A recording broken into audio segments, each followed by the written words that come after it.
ओम शांति। আজকের অব্যক্তবাণী 7/6/1970। दिव्य मूर्त बनने की विधि। दिव्य मूर्ति हवार विधि। तो बाबा बोलছেন, नैनो द्वारा क्या देख रहे हैं? আমরা এই নয়ন দিয়ে কি দেখছি? आप सभी भी नैनो द्वारा ही देख रहे हो। মানে বাবাও নিজের নয়ন দিয়ে কি দেখছেন, আর আমরাও সবাই আমাদের নয়ন দিয়ে কি দেখি। बाप दादा भी नैनो का आधार ले देख रहे हैं।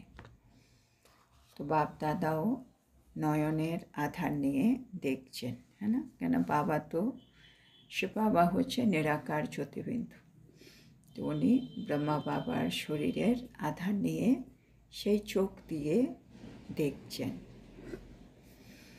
तो बाप दादा क्या देखते हैं? तो बाप दादा की देखें।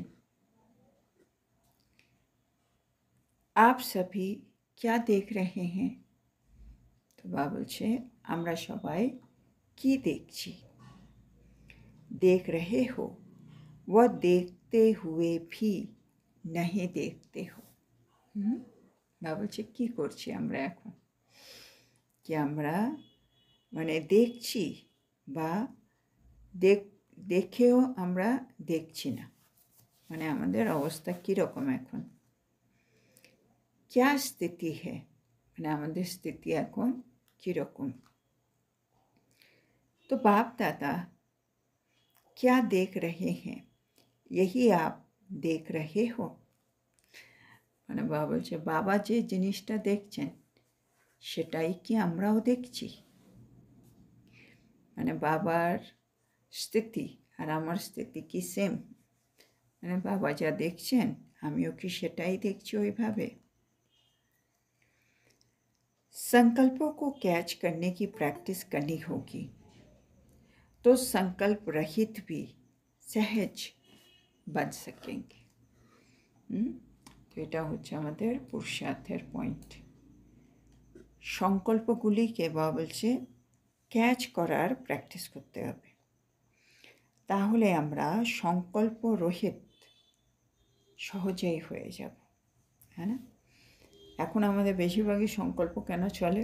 কারণ আমরা জানি না কি সামনে যে আত্মারা আছে বা বিভিন্ন পরিস্থিতির সময় সংকল্পগুলো, মানে সামনে যে আত্মারা আছে তারা কী ভাবনা চিন্তা রাখছেন, সিন্স আমি জানি না, আমি তখন নিজে ওটাকে গেস করতে থাকি, এটা করেছে হবে, ওটা করেছে হবে, এরকম ভাবছে হবে, হ্যাঁ সেরকম, সেজন্য ওরা এরকম করছে, এরকম চলতে থাকে। তো বাবা বলছে আমরা ওদের সংকল্পগুলোকে ক্যাচ করতে পারছি না। ক্যাচ করছে মানে আগের থেকে বুঝে যাওয়া। তো বাবা বলছে যদি আমি সংকল্পগুলিকে ক্যাচ করতে পারি তাহলে আমি সংকল্প রহিত হয়ে যাব, হ্যাঁ না? ও আমি যে আগের থেকে বুঝে যাচ্ছি ও এটাই ভাবছে, তাইলে এবার ওর ভাবনাটা নিয়ে আমাকে কি করতে হবে আমি আগের থেকে রেডি। तो ज़्यादा संकल्प तब चलाना पड़ता है जब किसी के संकल्प को परख नहीं सकते हैं, है ना? আমাদের সংকল্প বেশি তখনই চালাতে হয় যখন আমরা অন্যের সংকল্পকে পরখ করতে পারি না। लेकिन हर एक के संकल्पों को रीड करने की प्रैक्टिस होगी तो व्यर्थ संकल्प ज़्यादा नहीं चलेंगे, है ना? বাবা বলছে এখন আমাদের পুরুষার্থ হচ্ছে আমরা প্রত্যেকের সংকল্পকে রিড করার প্র্যাকটিস করব, তাহলে আমাদের ব্যর্থ সংকল্প বেশি আর চলবে না। মানে যে কোনো কি আমার সামনে আসবে আমি বুঝে যাব এটাই ভাবছে, সেজন্য আমি কি দরকার বা কী করতে হবে ওটা আগের থেকে আমি রেডি। তা আমার ব্যর্থ আর সংকল্প করার দরকার নেই। ব্যর্থ সংকল্প কেন চলছে বাবা বলছে আমি বুঝতে পারছি না, আমি পরখ করতে পারছি না কি সামনে যে আছে সে কী ভাবছে, কী করছে, কেন এরকম করছে, হ্যাঁ না? অনেক সময় আমরা বুঝতেই পারি না। সেই জন্য और सहज ही एक संकल्प में, एक रस स्थिति में, एक सेकंड में स्थित हो जाएंगे। আর বাবা বলছেন এর উল্টো দিকে আমি যদি আগের থেকেই পরখ করে নিতে পারি তাহলে কি লাভ হবে? আমি সহজেই একটা সংকল্পে, এক রস স্থিতিতে, এক সেকেন্ডেই আমি কিন্তু স্থিত হয়ে যেতে পারবো। হ্যাঁ, আমি সামনে যে ভাবছে তার সংকল্প বুঝে গেলাম, সে না আমার ওর সংকল্পর এগেনস্টে আমার যে সংকল্প, একটা সংকল্প রেডি, আর বাবাকে সাথে নিয়ে এক প্রস্তুতি, তা আমরা বেশিক্ষণ কিছু করতে হচ্ছে না। तो संकल्पों को रीड करना ये भी एक संपूर्णता की निशानी है। তাহলে বাবা বলছে অন্যের সংকল্পকে রিড করা এটাও আমার সম্পূর্ণতার একটি লক্ষণ। আমরা তো সব দিক থেকে সম্পন্ন আর সম্পূর্ণ হব, তো সংকল্পকে রিড করা এটা তার মধ্যে একটি লক্ষণ। जितना जितना अव्यक्त भाव में स्थित होंगे उतना हर एक के भाव को सहज समझ जाएंगे। এবার বাবা বলছেন মানে এর পুরুষার্থ কী হবে? যত যত আমি আত্মা অব্যক্ত ভাব, অব্যক্ত স্থিতিতে স্থিত হব, ততই আমি কিন্তু সকলের ভাবকে সহজেই বুঝতে পারব। তো আমার স্থিতি যত অব্যক্ত তত সামনে যে আছে সে আত্মার আমি ভাবটাকে সহজেই বুঝতে পারব। মানে বললাম নদীর জলের মধ্যে যখন কোনো ঢিল ছুঁড়ি তখন জলের মধ্যে এত তরঙ্গ থাকে, হ্যাঁ না, সে নামে ওখানে কিছু বোঝা যায় না কি জলের তলায় কী কী আছে। কিন্তু জল যখন একেবারে শান্ত হয়ে যায়, কোনো ঢেউ নেই, কিছু নেই, তখন একেবারে গভীরে সব দেখা যায় কি ওই নদীর তলায় কী কী আছে সেটাও দেখা যাবে উপর থেকে। তো আমাদেরও মনের ভেতরে এত সংকল্প চলতে থাকে সব সময়, মন তো সবসময় ভেবেই যাচ্ছে। সেজন্য কী হচ্ছে, আমি সামনে যে আছে পরিস্থিতি হোক আত্মা হোক তাদের জিনিসগুলো আমি ক্যাচ করতে পারছি না। কিন্তু আমার ভেতরটা যদি শান্ত হয়ে যায়, অব্যক্ত স্থিতি মানে কি ফরিস্তা স্বরূপ, মানে হালকা, ভেতর বাইরে একই, হ্যাঁ না। ফরিস্তা মানে ডাবল লাইট, জ্যোতি স্বরূপ, আর ভেতর একেবারে হালকা, নিশ্চিন্ত, বেফিকার বাদশা একেবারে। তো ভেতরটা একেবারে শান্ত, জন্য একেবারে আমি সামনে যে আছে তারও একেবারে ভেতরটা দেখতে পাচ্ছি, বুঝতে পারছি, সেজন্য আমি ওর সংকল্পকে রিডও করতে পারছি। তো ওর ভাবটাকে আমি বুঝে যাচ্ছি আগের থেকে। তো সেটা কখন হচ্ছে? যখন আমি আত্মা অব্যক্ত স্থিতিতে স্থিত থাকব। तो एक दो के भाव को न समझने का कारण अव्यक्त भाव की कमी है। তো এখন কথা পরিষ্কার করে আমাদেরকে বুঝিয়ে দিচ্ছি, আমরা পরস্পরের ভাবকে বুঝতে পারি না, তার কারণ হলো অব্যক্ত ভাব আমার মধ্যে অনেক কম আছে, অব্যক্ত ভাবের অভাব আছে। अव्यक्त स्थिति एक दर्पण है। মানে এই এতগুলো কথার একটা কথা সার হলো অব্যক্ত স্থিতি হচ্ছে দর্পণ, মানে আয়না। হ্যাঁ, মানে একটা দর্পণ থাকলে ওখানে আমি যে জিনিসটা যেরকম এক্স্যাক্টলি সেম জিনিস দেখতে পারবো। তো সামনের আত্মা কী ভাবনা চিন্তা করছে ওর ভাবটাকে আমি বুঝতে পারবো যখন আমি আত্মা অব্যক্ত স্থিতিতে থাকছি। মানে अव्यक्त स्थिति আমার জন্য একটা দর্পণের কাজ করছে। जब आप अव्यक्त स्थिति में स्थित होते हो तो कोई भी व्यक्ति के भाव अव्यक्त स्थिति रूपी दर्पण में बिल्कुल स्पष्ट देखने में आएगा। तो বলছে যখন আমি अव्यक्त স্থিতিতে স্থিত থাকব তখন যে কোনো ব্যক্তির ভাবকে আমি আমার অব্যক্ত স্থিতিরূপী দর্পণে একেবারে স্পষ্ট বুঝতে পারব। फिर मेहनत नहीं करनी पड़ेगी। বাবা বলছে তখন আমাদেরকে আর मेहनत করতে হবে না, আর হ্যাঁ পরিশ্রম করতে হবে না।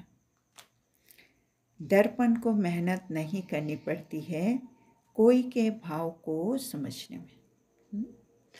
বাবা বলছে দর্পণকে কোনো পরিশ্রম করতে হয় না কারো মনের ভাব বোঝার জন্য, হ্যাঁ না। দর্পণ খুব ইজি, যেই সামনে আসবে সেটাই তাকে পরিষ্কারভাবে দেখিয়ে দেবে। তা আমাদের এটা হচ্ছে মনের ভাব দেখাবার দর্পণ, জনের কোনো পরিশ্রম হবে না। তার মানে আমার কোনো পরিশ্রম হবে না, আমি আত্মা যখন अव्यक्त स्थितिते स्थित থাকব। जितनी जितनी अव्यक्त स्थिति होती है वो दर्पण साफ और शक्तिशाली होता है। যত যত আমি আত্মা अव्यक्त स्थितिते স্থিত থাকব, সেই দর্পণ বা বলছে ততই পরিষ্কার আর শক্তিশালী হবে। মানে আয়নাও তো মানে পরিষ্কার থাকতে হবে না, খালি আয়না হলে তো হলো না, দর্পণ সেটাও যত পরিষ্কার হবে, যত পাওয়ারফুল হবে, তত ওই জিনিসটা সঠিক আর ভালো দেখাবে। যেন বাবা বলছে আমার স্থিতির উপরেও নির্ভর, अव्यक्त স্থিতি থাকলেই হবে না, अव्यक्त স্থিতিটাও ভালো হতে হবে। যত ভালো अव्यक्त স্থিতি অত ওই দর্পণটা পরিষ্কার আর শক্তিশালী, মানে তখন একেবারে কারেক্ট জিনিস আমি ক্যাচ করতে পারবো। इतना ही बहुत सहज एक दो के भाव को स्पष्ट समझ सकते हैं। মানে যত আমার अव्यक्त স্থিতির ভালো হবে অত সহজে আমি একে অপরের ভাবকে বুঝতে পারবো স্পষ্টভাবে। अव्यक्त स्थिति रूपी दर्पण को साफ और स्पष्ट करने के लिए 3 बातें आवश्यक है। এবার আলাদা প্রথম প্রশ্ন ছিল কি আমি সংকল্পগুলো ক্যাচ করা ভালো, বাবা বলছে কিন্তু কী করে ক্যাচ করব। বাবা বললেন আমার अव्यक्त স্থিতি দরকার, अव्यक्त স্থিতি যত ভালো অত আমার পরিশ্রম হবে না কারো মনের ভাবকে সঠিকভাবে বুঝতে। এখন বাবা আরটা বোঝাচ্ছেন अव्यक्त স্থিতির দর্পণটা পরিষ্কার আর স্পষ্ট করার জন্য কি করব। তো বাবা বলছে এটাকে করার জন্য, পরিষ্কার আর স্পষ্ট করার জন্য 3টি বিষয় आवश्यक। की उन तीनों बातों में से कोई एक बात सुनाओ। तो बाबा বলার আগে সবাইকে জিজ্ঞেস করছেন কি এই 3টি বিষয় থেকে যে কোনো একটা বলো। তো हर एक ने बताया, তখন প্রত্যেকেই বাবাকে একটা একটা উত্তর দিলেন। তো এবার বাবা উত্তর দিচ্ছেন, आज हर एक की सरलता, श्रेष्ठता और सहनशीलता, ये 3 चीज़ें एक एक की देख रहे हैं।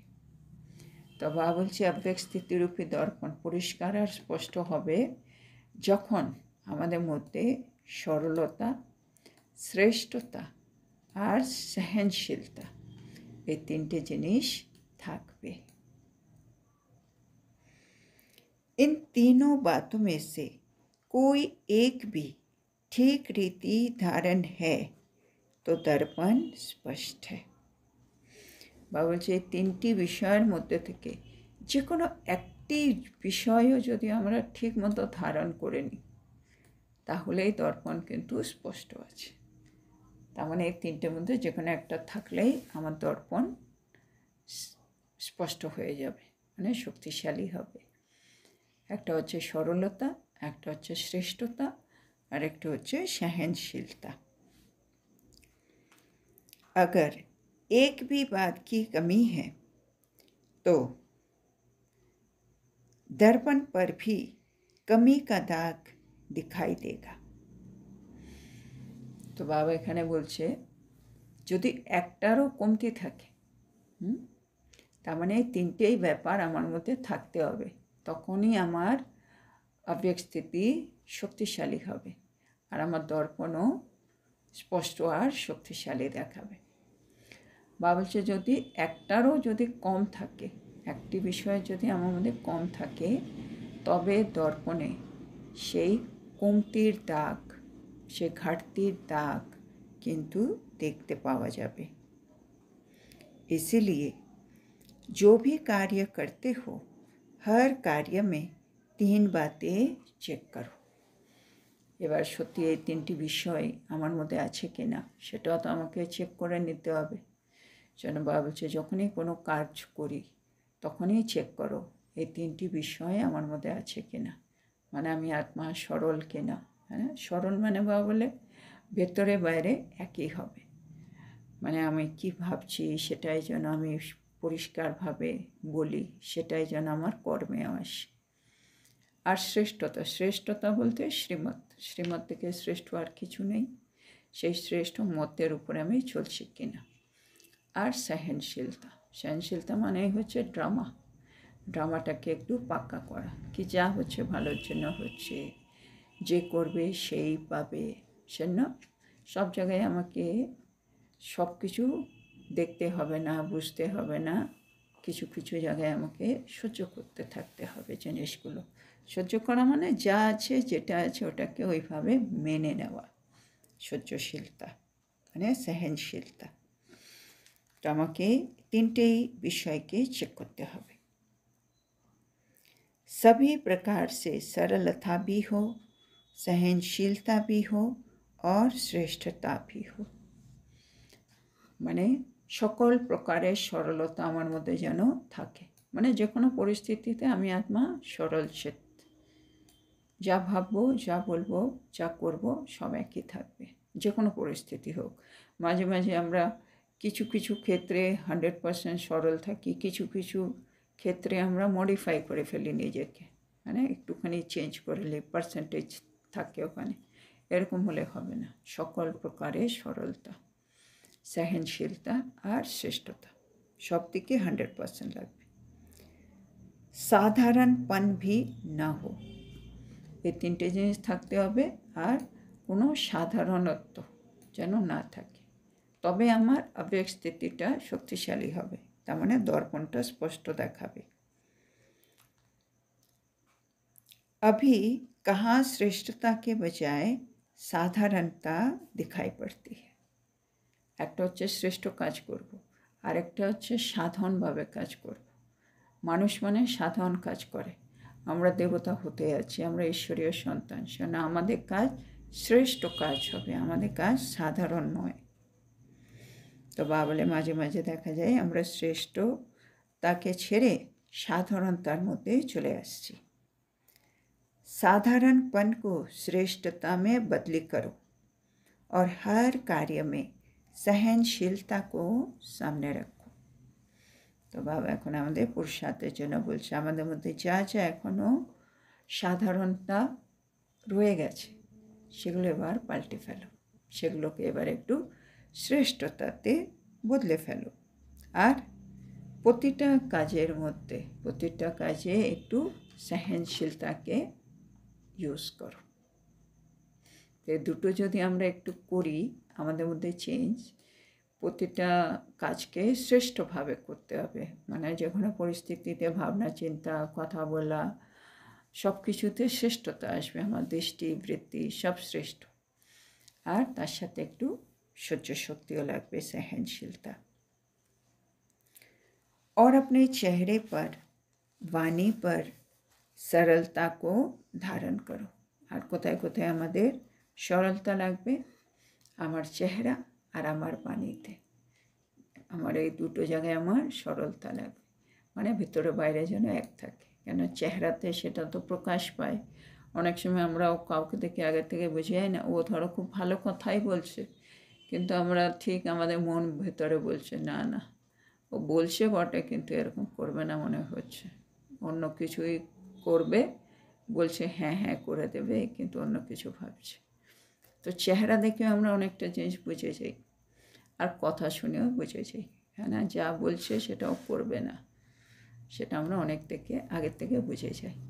তো সেজন্য বাবা চাইছে আমাদের যদি আবেগ স্থিতি ভালো করতে হয়, আমাদের চেহারাতে, আমাদের বাণীতে সরলতাকে নিয়ে আসতে হবে।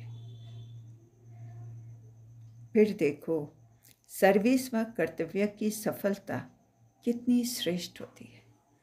বলছে একবার এটা করে তো দেখো, তারপরে দেখবে তুমি যা সেবা করবে বা কর্তব্য করবে সেটা সফলতা কত শ্রেষ্ঠ হবে। কেন যে আমি আমার মধ্যে সরলতা, সহনশীলতা আর শ্রেষ্ঠতা এই তিনটে ধারণ করে নেব, তখন আমি যে কোনো কাজ করব আমি সেবাই করছি, আর সেই সেবার ফল শ্রেষ্ঠ হবে। তো প্ল্যান और प्रैक्टिकल में अंतर कितना है, তো এটা বাবা বলছে একটু চেক করতে হবে কি আমি যা প্ল্যান করি, এই যে বাবা বলেছেন আমি বুঝেছি, এবার আমি প্ল্যানিং করছি যে ঠিক আছে আমি এখন থেকে এরকম করব এরকম করব, আর সত্যি ওটা করতে পারছি কিনা প্র্যাকটিক্যালি। তো দুটোর মধ্যে কতটা অন্তর রয়েছে বাবা বলছে একটু চেক করো।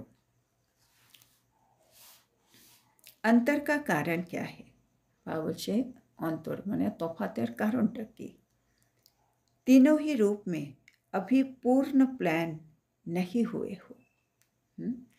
বাবা বলছে কেন পার্থক্য আসছে, কেন তিনটি রূপেই আমি এখনো পূর্ণ প্লেন হইনি। स्मृति में भी प्लेन, वाणी में भी प्लेन होना चाहिए। প্লেন মানে একেবারে সরল, তো আমি তিনটে দিকেই এখনো বাবা বলছে সম্পূর্ণরূপে প্লেন হয়নি। হ্যাঁ, প্লেন একেবারে সরল আর কি। স্মৃতিতেও প্লেন হয়নি, বাণীতেও প্লেন হয়নি এখনো, যেটা হওয়া উচিত। कोई भी पुराने संस्कार का कहाँ दाग न हो, বাবা বলছে আমার যে পুরনো সংস্কারের আমার মধ্যে কোনো রকম যেন দাগ না থাকে। এখন দাগ থাকা মানেই আমি আত্মা এখনও প্লেন হইনি, মানে সেটাকে এখনও ইউজ করছি। और कर्म में भी প্লেন অর্থাৎ শ্রেষ্ঠতা, তো কর্মেও যেন শ্রেষ্ঠতা থাকে। প্লেন মানে একেবারে সরল, মানে শ্রীমৎ যা বলছে সে অনুসার করছি, তার মানে শ্রেষ্ঠতা চলে আসছে। তো বাবা বলছে আমাদের স্মৃতিতে, বাণীতে আর কর্মে এই তিনটে জায়গায় আমাকে প্লেন হতে হবে, মানে শ্রেষ্ঠতা আনতে হবে। তাহলে আমার প্ল্যানিং আর প্র্যাকটিক্যাল এই দুটোর মধ্যে অন্তর যেটা আছে, ডিফারেন্স, সেটা কিন্তু মুছে যাবে। তো আজকে আমরা এখানেই থামব। তো আজকে আমাদের বাবা আমাদেরকে বুঝিয়েছেন সংকল্পগুলোকে ক্যাচ করার প্র্যাকটিস করো, তাহলে আমরা নিজেও সংকল্পরহিত সহজেই হয়ে যাব। আমাদের সংকল্প বেশি তখনই চালাতে হয় যখন আমি অন্যের সংকল্পকে পরখ করতে পারি না। সেজন্য এখন হোমওয়ার্ক, প্রত্যেকের সংকল্পকে রিড করার প্র্যাকটিস করো, তাহলে তোমার ব্যর্থ সংকল্প চলবে না। আর কি হবে, আমি এক সংকল্পে, এক স্থিতিতে, এক সেকেন্ডে স্থিত হয়ে যেতে পারব। তো তাই বাবা বলছে এই যে সংকল্পকে রিড করা, এটা হচ্ছে কিন্তু সম্পূর্ণতার একটি লক্ষণ। আর এটা করার জন্য বাবা বলছেন আমাদেরকে একটু অব্যক্ত স্থিতিতে স্থির থাকতে হবে।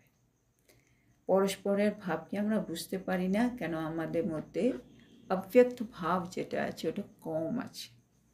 এই অব্যক্ত স্থিতিটা হচ্ছে একটা দর্পণ, সেজন্য এই দর্পণে আমি অন্যের স্থিতিকে খুব স্পষ্টভাবে দেখতে পাওয়া উচিত। কেন, অব্যক্ত স্থিতি হচ্ছে একটা দর্পণ, দর্পণকে কোনো পরিশ্রম করতে হয় না। কিন্তু ওই দর্পণ যেন পরিষ্কার থাকে, শক্তিশালী থাকে, সেটা ডিপেন্ড করবে আমার অব্যক্ত স্থিতিটা কীরকম। অব্যক্ত স্থিতি যত ভালো, দর্পণ অত ভালো কাজ করবে। তার মানে আমি যে সামনে যে আত্মা থাকবে তাদের সংকল্পগুলোকে সঠিকভাবে ক্যাচ করতে পারবে। তো সেজন্য বাবা বলছে এই দর্পণটাকে পরিষ্কার আর স্পষ্ট করার জন্য কী করব, তিনটি বিষয়, সরলতা, শ্রেষ্ঠতা और সহনশীলতা। এই তিনটে জিনিসই তোমার মধ্যে আছে কি না বাবা বলছে চেক করো। আমাদের মধ্যে এখন সাধারণতা একেবারে না থাকা উচিত। সাধারণ মানে যে আমাদের আগের জীবন, এখন আমাদের ঈশ্বরীয় জীবন, তারপরে দৈবী জীবন, তা আমরা হচ্ছি শ্রেষ্ঠ। তো বাবা বলছে দুটো কাজ করতে, সাধারণতাকে শেষ করে শ্রেষ্ঠতা ধারণ করো, আর সব কাজে সহনশীলতাকে সামনে রাখো। আর আমার নিজের চেহারা আর নিজের বাণীতে সরলতা আছে কি না সেটাও একটু চেক করো। আমরা যে প্ল্যানিং করছি আর আমার যে প্র্যাকটিক্যাল যেটা হওয়া উচিত সেটা হচ্ছে না। তার কারণ বাবা বলছে আমি এখনও 3 রূপে নিজেকে প্লেন বানাতে পারিনি, মানে সরল বানাতে পারিনি, শ্রেষ্ঠ বানাতে পারিনি। একটা হচ্ছে স্মৃতিতে, একটা হচ্ছে বাণীতে, আরেকটা হচ্ছে কর্মে। তো কর্মে আসা মানে হচ্ছে কোনো পুরনো সংস্কার যদি থেকে যায় সে দাগের মতো কাজ করবে, আমাকে প্লেন হতে দেবে না। প্লেন মানে শ্রেষ্ঠ। সেজন্য বাবা বলছে কোনো পুরনো সংস্কারের জন্য দাগও না থাকে, তাহলে আমার স্মৃতি প্লেন, বাণী প্লেন, কর্ম প্লেন, মানে শ্রেষ্ঠ হয়ে যাবে। তাহলে আমার যে প্ল্যানিং আর আমার প্র্যাকটিক্যাল দুটোর মধ্যে কোনো তফাৎ আর থাকবে না। তো আজকের এত সুন্দর শিক্ষার জন্য আমরা আমাদের প্রিয় শিব বাবাকে বলবো ধন্যবাদ বাবা, ধন্যবাদ। ওম শান্তি।